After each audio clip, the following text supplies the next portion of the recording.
We're about to dive into the story of Stuxnet. Now, this isn't just any piece of code. This is a story about something that feels like it's pulled straight from a sci-fi thriller, a digital ghost that literally reached out from a computer and physically destroyed real-world machines.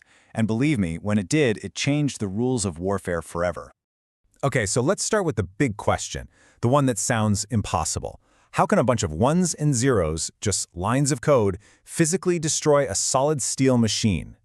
Well, our story doesn't kick off in a war room or with a big explosion. It starts with a really strange, really frantic phone call to a small cybersecurity company. So, a ghost in the code. Picture this. It's June 2010, and this small cybersecurity firm over in Belarus gets a call from a client in Iran, and they're panicked. Their computers are just going haywire. They're stuck in this crazy loop, just crashing and rebooting over and over again, and nobody has any idea why. So the analysts start digging into it, and what they find? It's just, wow, it's something nobody had ever seen. I mean, this wasn't your typical virus. This was something else entirely, a true ghost in the machine. A digital weapon so sophisticated that it left even the most seasoned cybersecurity experts just completely speechless. And when I say sophisticated, I mean it. To put this in perspective for you, most hackers, I mean the really good ones, they dream of finding just one zero-day vulnerability. That's a flaw in software that nobody knows about yet. Stuxnet had four of them. Not only that, this thing was huge, like 50 times bigger than a normal computer worm. And get this, it was carrying stolen but totally legit digital security certificates. It was basically wearing a disguise to look like trusted software. All the clues were pointing in one direction, and it was a chilling one. This was not made by some hacker in a basement. This had to be the work of a nation-state. All right, next up, cracking the digital weapon. As you can imagine, alarm bells started going off everywhere in the cybersecurity world. This was a big deal. So, researchers from all over the globe, guys like the German analyst Rolf Langner, they just dropped everything. They started this incredibly difficult process of picking the code apart line by line, trying to figure out what the heck this thing was built to do. But here's where it got really weird. The malware was picky, incredibly picky. In their labs, it just sat there. It did absolutely nothing. It was like a lab rat that would sniff the cheese, but just wouldn't take the bait. It was completely dormant. And that's when they realized, this thing wasn't designed to cause chaos everywhere. No, it was more like a digital sniper, patiently waiting, hunting for one very specific, very precise target. So after weeks and weeks of just grinding, staring at screens, combing through 15,000 lines of complex code, they found something, a single strange clue. Just one number, popping up again and again. And this little number, it turned out to be the key that unlocked the whole mystery. And that number was 164. Now, at first, that meant absolutely nothing to them, just a random number, right?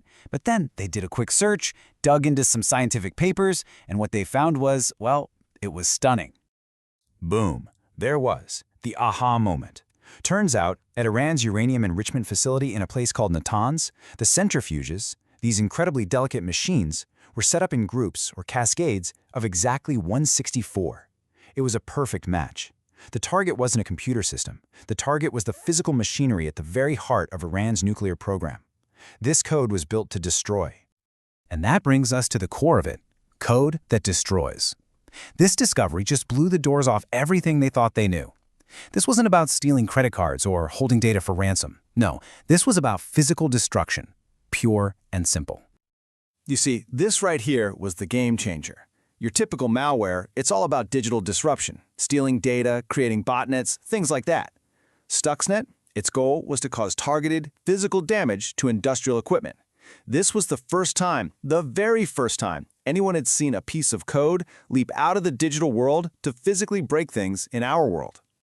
And the way it attacked was just genius, in a terrifying way. It didn't just blow them up. Instead, it secretly took control of the centrifuges and made them spin way too fast, and then slam on the brakes, and spin way too slow. This created these horrible vibrations that literally tore the delicate machines apart from the inside. And all the while, the Iranian engineers were just scratching their heads, thinking they had a run of bad luck with faulty equipment. Nearly 1,000 centrifuges destroyed themselves, and the people in charge were completely baffled. Okay, so let's get into the anatomy of a digital heist.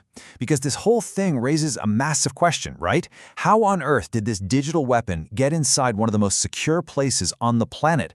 A place that, by the way, wasn't even hooked up to the internet. See, the Natanz facility was what we call airgapped. Think of it like a digital fortress with a giant moat around it. The computer network inside is completely physically cut off from the outside world and the public internet. So you can't hack it from your laptop in another country. The only way in was for someone to physically walk it in through the front door. And the plan was a multi-stage masterpiece of espionage. Step 1, an insider, an agent, gets the virus inside, probably on something as simple as a USB thumb drive. Step 2, the worm quietly spreads, looking for one thing and one thing only: the specific Siemens computer controllers that run the centrifuges. Step 3, and this is the really clever part, it doesn't attack right away. Instead, it just sits there for weeks, recording all the normal data from the sensors. Then comes the attack, subtly changing the speeds, causing all that damage. And finally, step 5, the deception. While it's wrecking the machines, it plays back that normal recording to the control room monitors. It was the perfect crime. I mean, Ralph Langner, the analyst, said it best. It was straight out of a Hollywood heist movie. You know, where the thieves loop the security camera footage. That's exactly what was happening here. The engineers in the control room are looking at their screens, seeing all green lights, everything looking perfect, while in the next room, their multi-million-dollar equipment is literally tearing itself apart. And this trick wasn't just about fooling people. It was about bypassing all the automated safety systems that are supposed to stop a disaster like this from ever happening. And that leads us to our next section. The genie is out. The secret mission, which we now know was codenamed Olympic Games and likely created by the US and Israel, was, from a military perspective, a success. But a tiny mistake, a little bug in the code, meant their top secret weapon was about to escape and get out into the wild. And boy, did it spread. Because of that bug, Stuxnet jumped the air gap and got onto the internet. It ended up infecting over 200,000 computers all across the globe. Now, you can see here Iran was obviously hit the hardest, but it popped up everywhere. Now, on most of those computers, it did nothing because they weren't the right target. But the damage was done. The secret was out. The world's first digital weapon was now public. So what's the big takeaway here? Well, Stuxnet basically ushered in a whole new era of warfare. It kicked off a global cyber arms race.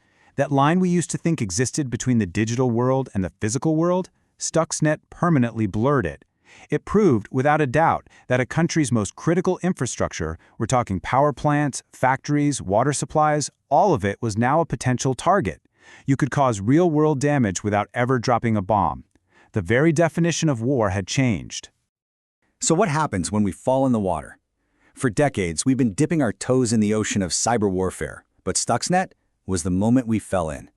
It was the first big wave, the one that proved this invisible battlefield has very real, very physical consequences. The genie is well and truly out of the bottle, and it leaves all of us with a pretty unsettling question. What happens next?